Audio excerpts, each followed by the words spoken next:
The family of a missing woman were asked by investigators, "Can you keep a secret?" It turned out that they had been kept in the dark about the finding of her remains. Although this woman's friends and roommates seemingly had a suspicious amount of evidence pointing to them, no arrests have been made in the murder of Trish Haynes. You are such a genuine gem. Thank you for clicking on my video. I'm Brooke Makenna, and today's case is about an unsolved murder that pretty much should be solved and isn't. Now, there's limited information about this case, so I do want to thank a few different sources. coldcasesnewengland.org, Is the Wiz on Reddit, patch.com, and Justice for Trish Haynes private on Facebook. A petition has been created to demand the arrests be made in this case, and after hearing the case, you are definitely going to want to sign it. So I will have that link down below. I highly recommend looking into this case more yourself, but I am going to be diving into all of the very strange elements. So let's go ahead and get into the story.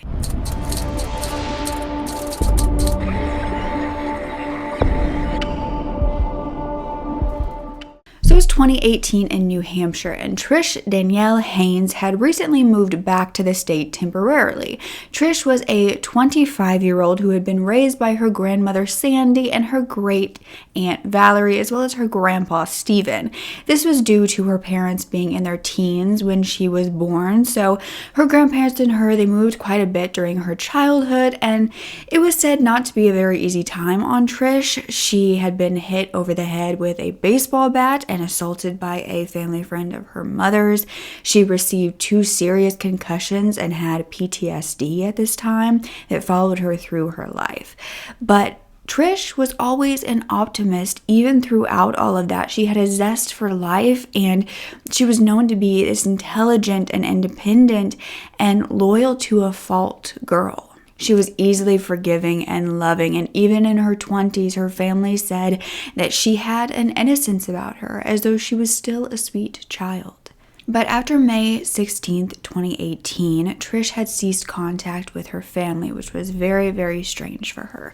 Her roommate, Becky, claimed that she had dropped Trish off with some friends back in January and then hadn't ever seen her again.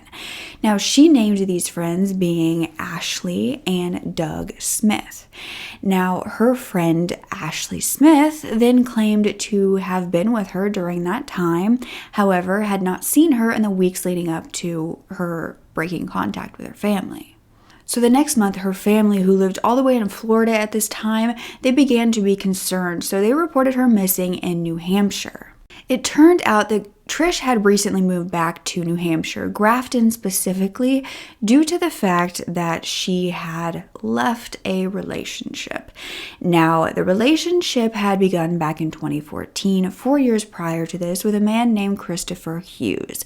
They had met at work, they began living together, they were dating on and off for the next 3 years, but the relationship became quite toxic and abusive, and those who knew Trish would see cuts and bruises all over her body, but little did they know that Christopher was so controlling that he had once forced Trish to shave her head after he believed that she was cheating on him. He was known to be possessive and jealous, and the family urged her to leave, but at this time, she was living in New Hampshire, they were in Florida, and so there was not much that the family could do. However, 3 years into this relationship, in 2017, a year prior to her disappearance, Trish had gained the courage to speak out. She had gone to the North Woodstock Police Department to report domestic abuse. Now, just prior, there had been a terrifying incident that is not explained, but it was enough to make Trish want to go to the police.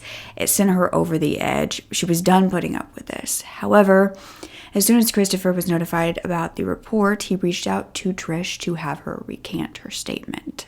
He told her that if she pressed charges, he would be going back to jail, and Trish ultimately did recant her statement. But rather than questioning her further on why she was recanting, the police then decided to charge her instead.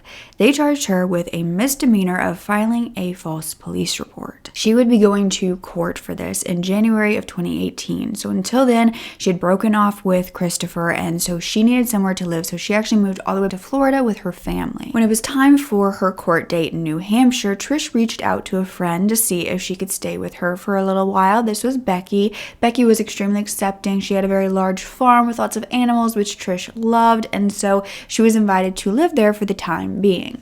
Trish adored living there, and Becky worked full-time, so Trish was really there often alone. During this time, Trish didn't have a job, she didn't have a car, she was just waiting for the court date so she could return home to Florida. That was her plan. She wanted to restart her life in Florida and get away from everything. So Trish was living off Social Security benefits for her long-term disability for PTSD. But this is when Trish learned that her court date had been pushed back from January to April, and she started to grow tired of being at this farm with no cell service and lack of human connection. And so this is when she decided to reach out to an old acquaintance on Facebook. This was Ashley Smith, who lived in Grafton. Now, this was about 2.5 miles from Rumney, where the farm was. So a month after Trish had moved to the farm with Becky, she asked Becky for a ride. This was on January 28th of 2018 to see her friends. So Becky drove her there, dropped her off at the Citgo gas station in Canaan, New Hampshire with Ashley and Doug Smith. Trish got into this red minivan with them and they rode away. You see, Ashley had offered Trish to stay with them on their large plot of land. This was said to be a pretty secluded location, but not as secluded as Becky's, and so there was still cell service. Trish would be able to contact people.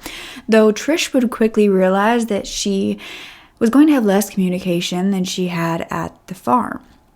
So during February 2018 and the next 4 months after that, Trish could rarely talk to her family. Trish would tell them that her phone stopped working, that it was not in service, and so sometimes she would use Ashley's cell phone to call them instead. But even when her family was encouraging her to just go out and buy a new phone with her payments that she had coming in every month, Trish didn't do so. Her family then started to notice a demeanor shift in Trish. She was rushing the few conversations they had, and she almost seemed like a different person. And then on May 16th, 2018, 4 months after Trish had moved to Ashley and Doug Smith's, she called her family. And little did they know this was the last time that they would hear her voice. Sandy, Trish's grandmother, desperately wanted to talk to her granddaughter this day specifically because Sandy had suffered a major heart attack the few weeks prior and was healing from this. However, Sandy would say that she heard Ashley in the background telling Trish to get off the phone. And at this point, Trish's grandmother, Sandy, didn't know the address of exactly where Trish lived and couldn't easily check on her as Sandy still lived all the way in Florida. Sandy also didn't know if the court date had finally occurred and if Trish was planning on coming home like she had originally planned. No more calls would come from Trish, and Sandy would occasionally receive text messages from Ashley's phone from Trish, but not long after this, Sandy would receive a text saying that her granddaughter had moved to Vermont with a new boyfriend.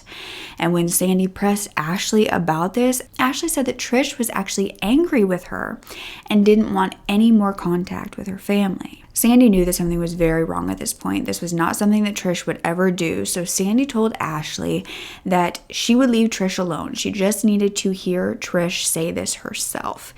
But there was no word from Trish. Now, this is when Trish's grade 8 Valerie went to New Hampshire to look for her. And first she went to the courthouse to check on Trish's case. And what she found made zero sense because the courthouse told Valerie that Trish's court date had come and gone and she had missed it. Now, as you know, the whole reason that Trish was even in New Hampshire was to get this court date over with. And her family knew her plans were to return home to them as soon as possible. So she would not have missed this on her own free will. So Valerie started to go around Grafton, that small town, and it was allegedly such a small town that everybody knew everybody there. But nobody had ever seen Trish. She hadn't gone to the little shops. She hadn't gone to the restaurants. Nobody knew her. They had not seen her around town for the 4 months she had lived there. Valerie even went to talk to Trish's ex, Christopher, to question him herself to see if he was involved. And that's when Christopher told her that he hadn't seen Trish since the charges were dropped and he was now living with another woman. Now, Valerie still didn't know the address for the Smiths, so it's not like she could go and knock on their door and demand answers, but Trish's family was still receiving texts from Ashley from May and into June as well. And Ashley continued to tell Trish's family that Trish wanted nothing to do with them, and Trish herself was never confirming this. So the family didn't stop pressuring Ashley for more information, and that is when that June, her grandmother Sandy would receive a message that said, "If you file a missing persons report, you'll never see your granddaughter again." This was from Ashley Smith. You see, Sandy had written Ashley and asked her, "Is this stuff coming from you or is it actually coming from Trish?" And Ashley's response shocked her. She wrote, "I can't handle this. I just got out of a psych ward." This turned out to be true. Ashley had checked herself into a psychiatric ward that month and had been released. So Sandy told Ashley, who was avoiding questions at this point, that if she didn't hear from Trish, she would have to file a missing persons report, and that's where the threat from Ashley came from. Now, regardless of this threat, the family knew what they had to do, and so that is when she was reported missing in New Hampshire. And after hearing about this strange situation, they actually agreed with Trish's family to cut off her disability payments that were coming monthly. This was in hopes that she would run out of money and that she would come forward, explain her disappearance, in order to be able to live off those payments again. While waiting for contact from Trish, more investigating was done, and it turned out that this old acquaintance, Ashley Smith, hadn't always really been Trish's friend. In fact, Ashley was Trish's bully in grade school when they were younger, and she was known to be a very prolific bully to a lot of different people. But Trish believed that she could have changed, and so Trish had reached out to her. Ashley was more than willing to give her a place to stay, and she had told Trish that there would be lots of cell service at her home since that was such a big problem at Becky's place. However, Trish would find out that that wasn't necessarily true when she started having problems with her phone. But still, Trish was not coming forward, and so the state police force began searching Grafton with canines. They allegedly searched the Smiths' home, as well as other locations that connected to them for several days. So in August of 2018, the North Woodstock Police would have their first press conference in regards to Trish Haynes. And on August 28th, the Assistant Attorney General Jeff Stretzlin asked for any updates about her whereabouts from the public. They claimed that there was no threat to the public, but no updates on these searches or any possible suspects were given. But during this time, Ashley, who was the family's number one suspect, willingly talked to reporters. She told the media that she was worried sick about Trish, whom she had last seen in June or July. I woke up to a knock on the door. I was all excited about my kids' first day of school, getting them ready, and a bunch of officers just showed up. Trish will see this and she'll come out and show the public that she's fine. Are you worried about her? I'm worried sick about her. The next month, in September of 2018, 5 months since Trish was last heard from, her grandmother Sandy was called by the police department. They wanted her to provide a DNA sample. She agreed, not knowing why or being told why they wanted this. And there was also a strange report around this time by News 9 claiming that crates were found in a pond that connected to this case. However, the police never confirmed this, nor did they speak about it at all. So this information kind of faded into the other breaking news reports in the area, and nobody ever talked about it. So for the next 4 months, Trish's case went cold, but little did the public know that the North Woodstock police had contacted Sandy, her grandmother once again, and they asked her if she could keep a secret. When she agreed to do so, hoping for the news in her granddaughter's case, she was told, "Your child is dead. She was murdered. We discovered her body, dismembered, and we believe she's been dead for months." They would explain that back on September 1st, they had been doing a search of Grant's Pond in Grafton. This was less than a mile from one of the locations connected to Ashley and Doug Smith. They would find crates that they pulled out of the water, and police confirmed that these crates were actually a washer and dryer, and Trish had been found inside the washer. However, she had been dismembered, and her remains found were only consisting of a jawbone. Police admitted that this is why they asked Sandy for her DNA and that it was a match. They claimed that they had to keep this quiet or it would jeopardize the search. So they asked Sandy and Trish's great aunt Valerie to keep this information to themselves. Now they did so for a while. However, months were going by and nothing more was being done for Trish by the police. No searches were occurring that they could jeopardize at all, and her family was getting restless with the information that they had been asked to keep from the public. So in January 2019, 9 months since Trish vanished, Valerie decided it was time to speak out. She gave an interview announcing that Trish had been found and had been murdered. Unusual happenings, I found out what has happened to Trish, and no, we no longer have Trish. The investigators have given us almost no information. She was a lovely person. We loved her dearly. I miss her terribly. This has affected the family in ways that I wouldn't have even expected that it would. But before this could air, the police came forward saying that this was now a murder investigation. They also said an autopsy was done, but they didn't release the information at this time. They did announce that this was a homicide. She was believed to have died around May 18th, 2018, around the time when her family last spoke to her. This was the first the public heard about this. Now, anonymous witnesses would later claim that luminol was sprayed at the search of the Smiths' residence and that this lit up the house, showing, allegedly, blood. Multiple people have claimed that they have seen these photos of the interior lit up, showing the presence of splatter and stains. And witnesses had also been found to call the police before Trish vanished. These were 3 witness reports fearing for Trish's safety. They said that Trish was being abused, that Ashley, her roommate, would lock her in a freezer with a padlock. And this was supposed to be some sort of joke because Trish was claustrophobic. They said that Ashley did this because she accused Trish of trying to steal her husband, Doug. And they also were saying in these reports that Trish was forced to be the babysitter and take care of the kids. One witness, who was actually a friend of Ashley's, said that when she was over, Trish was avoiding eye contact with her. And then Doug went and backhanded her. Did she talk with you? She did not. She always looked at the floor. Have you been questioned as part of this investigation? Yes. My husband and myself were both brought in and questioned by the state police. What was that like? Not fun. Not just the family needs answers, but the community needs answers. Another witness said that Ashley and Doug used Trish's security checks that she was getting and pimped her to friends, so she was earning her keep.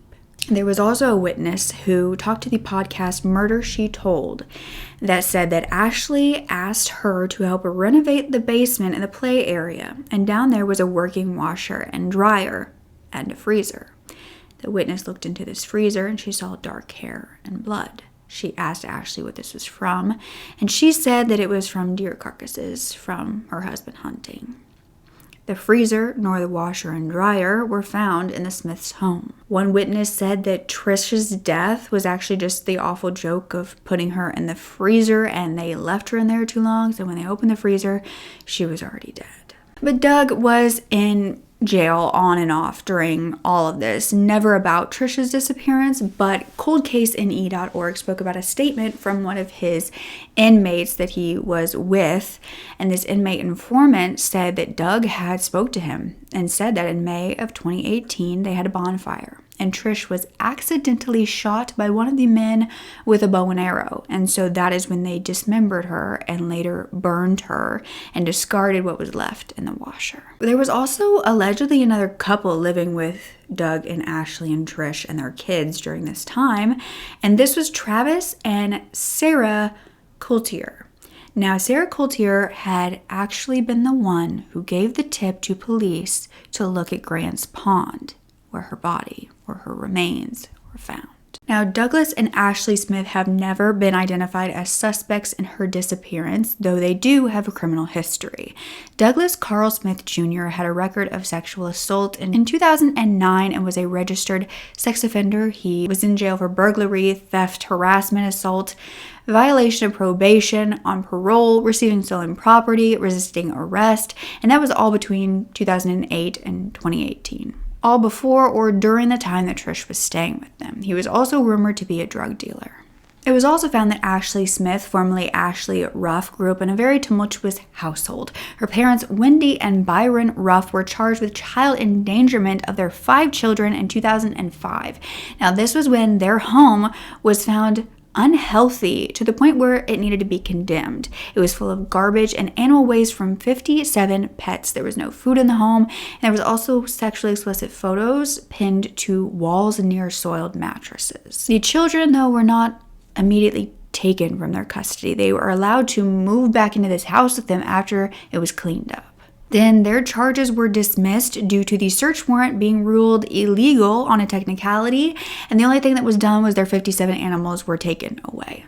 A year later, though, the mother, Wendy, was banned from a supermarket for stalking her children's bus driver who had disciplined her daughter. So Wendy and Brian basically said that they were being targeted by police because they were poor.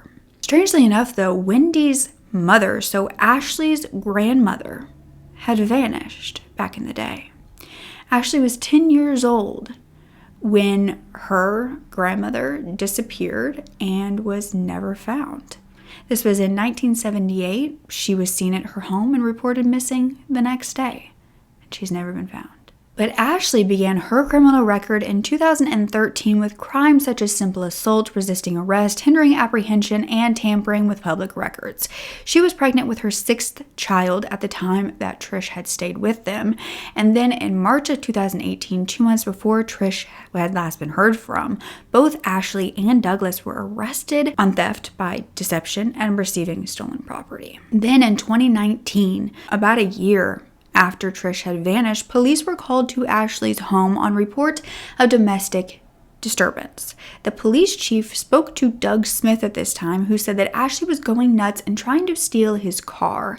But when Ashley saw police, she drove away and allegedly threw her purse out with a gun in it, and the police had picked this up. Ashley then filed a civil case against the Warner Police Department and a restraining order against them for stealing that gun. It turned out, though, she was prohibited from carrying a firearm and was charged with falsifying physical evidence in that case. That same year in 2019, 2 cars in the Grafton area were set on fire. The cars allegedly belonged to 2 of the witnesses who had filed reports against the Smiths about Trish's abuse. They were believed to be Ashley's former friends. And when you think that that is the end of their criminal escapades, it just gets worse. In 2020, Douglas was wanted. He was a wanted man by U.S. Marshals 2 years after Trish had vanished. He was wanted as an armed and dangerous man. This had nothing to do with Trish's case, though. It was for several bad violations and new felony charges. It was believed his accomplices were hiding him, and oddly enough, he was found in Vermont. He had fled there, the same place where Ashley had told Trish's family that she had run off to with her boyfriend. But he was caught and he was charged in 2020 with an array of crimes in New Hampshire from the past 2.5 years, so dating back to 2018. He pled guilty to sexual assault and then failing to register as a sex offender due to this, and also firing a gun at a vehicle while illegally owning a firearm, and also to raping a woman. This all occurred in New Hampshire, and he was prosecuted under a global plea agreement and was sentenced to 5 to 10 years with suspended sentences for the rest of the charges. Then in 2021, on the Facebook page, which is Justice for Trish Haynes Private, where her friends, family, and those involved in this case have spoken about it, those close to the case actually posted a statement that 2 men were camping near that Grants Pond when they saw Doug Smith and Travis Coultier dumping a washer and dryer into the pond. They allegedly were told to forget what they saw. They never came forward, and they were asked to please do so to give Trish justice. Now, Travis Coultier, who was with Doug Smith, was the one who was allegedly living with his wife, with Ashley and Doug and Trish during this time. And his wife was the one who sent in the tip about that pond. Then in 2022, Ashley Smith was involved in a police chase. She refused to stop until she crashed into another car, and she was charged with reckless conduct, falsifying evidence, disobeying an officer, false imprisonment, and operating with a suspended license. She pled not guilty, saying that she called 911 telling them that she was not pulling over because she feared the police. But although she has had multiple run-ins with the law, she's never spent very long periods in jail, and her cases were often dismissed. Just this December 2023, Douglas was granted parole. He was one who was in jail. He had that 5 to 10 year sentence. However, he was now released, and this was even after the community was advocating for justice for Trish and doing their best to inform this parole board that he was a dangerous man.